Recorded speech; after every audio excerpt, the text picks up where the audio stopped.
Respect to the law. Respect to the law. Alhamdulillah. Mind your business. If that doesn't give you a clue of what today's video is about, then I don't know what will. Today we'll be talking about the iconic Onijah Robinson, a video requested by one of my friends. So without further ado, let's get into her backstory. So Miss Onijah Robinson is a 33-year-old woman from the Bronx, I believe, which, I mean, that's already a huge red flag if I've ever seen one.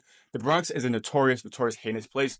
And I mean, I don't know if, I mean, if I were you, I mean, hey, I don't know. Okay. But anyways, she flies over to Karachi, Pakistan to meet this 19-year-old guy named let me see. Notes. Nidal Hamed Memon, who she claims that she fell in love with online. Now, upon arrival, she meets him and he's like, "Nah, you don't look like your pictures, right?"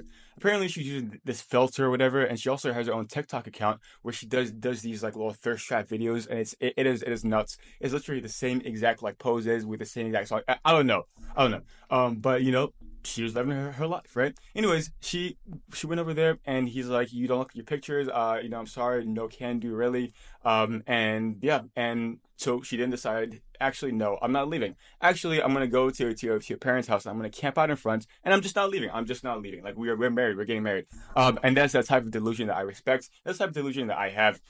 Yes, no. No, not getting married. So, anyways, she sits out there and camps out there, and of course, being an American in Pakistan, it was a big deal, and then she gained a lot of media attention, notoriety. At one point, she literally had a team of people, right? She had officials, right, who would sit there and hold press conferences. Now, obviously, there's a huge language barrier because they speak Urdu, I believe, right? And so they couldn't really understand what she was saying. She couldn't really understand them. So she pretty much would just say what she wanted, and they would just, nod their heads and try their best to accommodate. And she would just say some of the most wildest and nuts things. So she pretty much said, A, I'm not leaving, and B, I want 2K. Then she increased it to 10K. Then she increased it to 15K. And then she said she also wanted to, I think it was $500,000 to rebuild Karachi or something. But anyways, so I guess that was the sensational part of the story, right? Another part of the story that I feel like is not really touched upon by people like me who make videos and stuff, is that is the I would say aspect of the fact that she was a woman who dealt from a lot of mental health issues, right?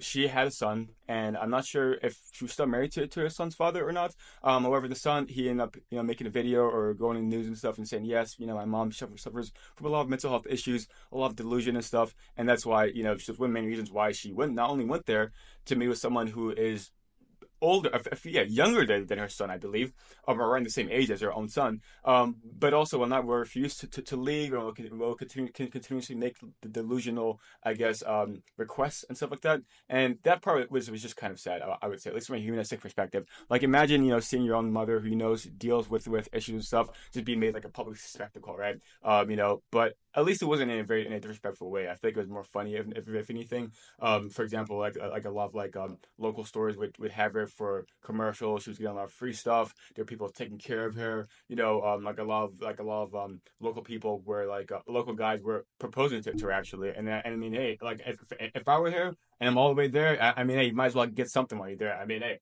But anyway, yeah. So those are two parts of that story. So following that, I feel like October 7th to October 9th. No, this story began in October. Around October. Sorry, I lied. But around, I would say, I think around a month ago, she was finally, like, she finally left Pakistan. They finally, I guess, convinced her and everything because they were trying to convince her for the longest. They offered to pay for her flights and everything like that, and she was like, no, no, no, I want this, I want that, and third. But then I'm not sure how I guess, convinced her to leave, but she did leave eventually, and so she was supposed to land in New York, but there was a layover in Dubai, right? As usual, it's a connecting spot, and so she got off the plane in Dubai and never went on the one to go to New York.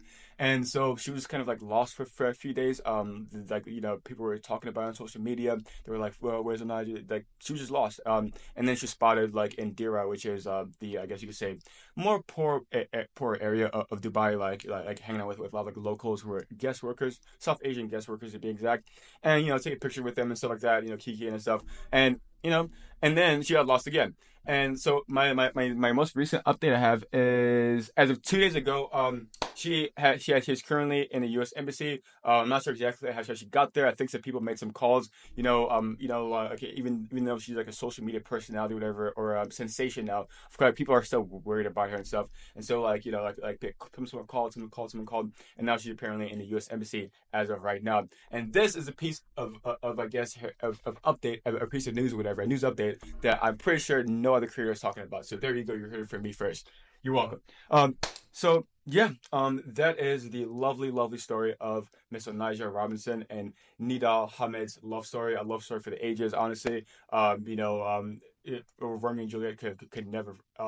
So yeah, hopefully you guys enjoyed this video. I think when it comes to like pop culture stuff, because I'm a huge pop culture fan too. I want to make like short little videos like this, just talking about them. And yeah, because I love this stuff. This is hilarious to me. And as always, everyone, have a blessed day.